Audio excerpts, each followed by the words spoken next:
beacon rooftop. Jaune was practicing. He was interrupted by a familiar presence. He turned his head and saw a raven above him watching him. It flew down and transformed into a woman.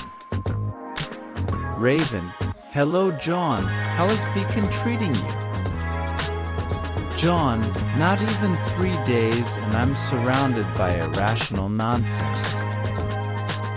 Raven, told you this place is filled with oddballs, just look at me. Jaune, don't debase yourself, mother, it's not healthy. Raven just chuckled.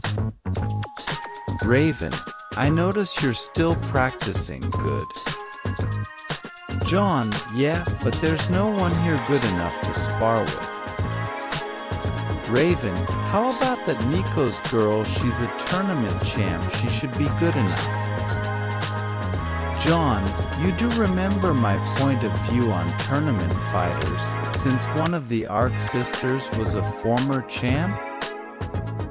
Raven, they love showing off and putting style in their fights, they are only 1/4 the capabilities of a huntsman. Jaune, saving lives and fighting enemies is the job description, not flashiness. Raven, good to see you being realistic, so how is your second training going? Jaune, still keeping it secret like you asked, but I'm getting stronger. And I discovered my semblance during initiation. Raven, oh? Jaune, yeah, it's aura amplification, it boosts all the attributes of aura and body, but it also boosts something else. Jaune nods to her and she gets it. Raven, well, there's a surprise for you in Vale, just go there anytime. Jaune, can I ask what it is? Raven, no. Jaune, you do know this place isn't safe for you since Yang is here. Raven, I know, I'm just checking upon you. Jaune, you worried? That's rare. Raven, no, I'm mean. Jaune, you miss her? Do you regret it? Raven, a bit, but you are my child as well. Jaune, thanks, Mom. Raven walks forward and ruffles his hair. Jaune, you better get going, I sense someone coming up here. Raven nods and transforms back to bird form and flew off. Jaune returns to training when the door opens to reveal Pyrrha. Pyrrha, Jaune? You're still practicing? Jaune, life doesn't stop for no one and neither will I. Pyrrha, aren't you strong enough? I can tell that if I fought you even I might lose. Jaune, and I should have content with that? I don't lust for power, but there will be always someone out there stronger and faster than me, that will always be constant. But the one thing anyone can have a true advantage over the other is preparation. Jaune, I entered this academy without going to combat school. Pyrrha, what? Jaune then felt someone below listening and then left. Jaune, I was recommended directly to the headmaster by a professional huntress. Pyrrha, wow, you know even I had to submit transcripts to enter here, but I was assured a place because of my tournament standing. You must be so strong to get here by just recommendation. Jaune, yeah, but I still need to work hard. Complacency is the sickness of the arrogant. Pyrrha, we should have a spar sometime. Jaune, I'll be disappointed if we didn't. The next day. Forever Falls. Glinda, you have your assigned roles now. Do your tasks and watch out for each other. We're still in grim territory. Carden approaches Jaune, but Ade sure no one is around.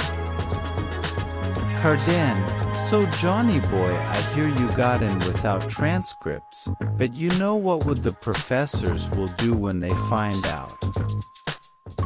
Jaune, I know you're retarded but not this bad. If you're the one eavesdropping on private conversations, you should listen to all of it. I got in by a recommendation. If you think you can blackmail me because you can't do anything right in life, then go screw yourself. Jaune left and rejoined his team. A few minutes later. Jaune, Nora, if you eat the sap you'll have to replace one jar with two. We're not here to play. Nora, Alwa.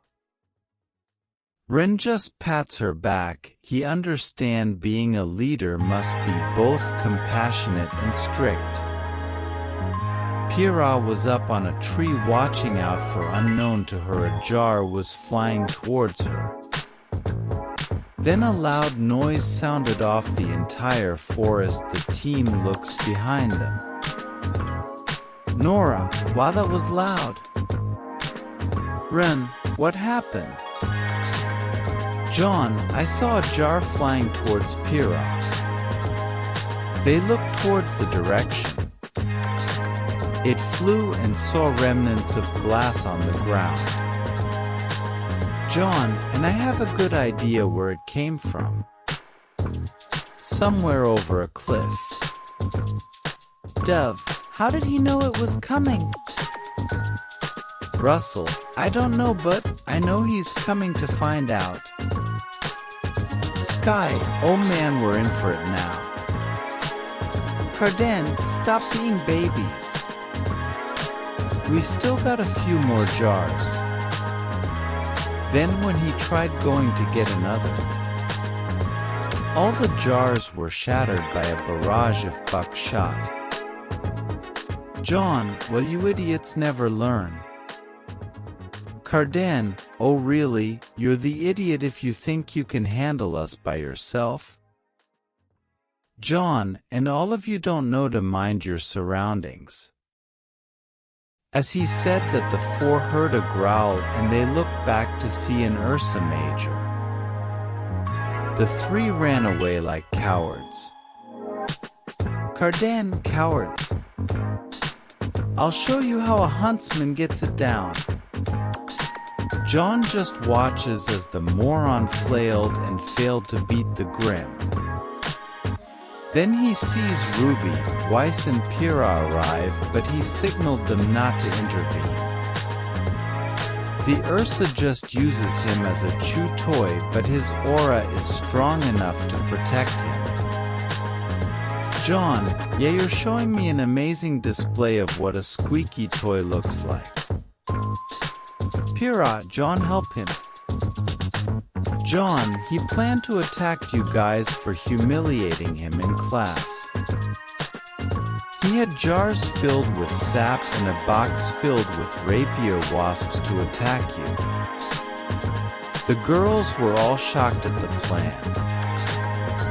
Jaune, he doesn't deserve to be a huntsman with an ego so large that he is willing to physically harm or murder those who disagree with him.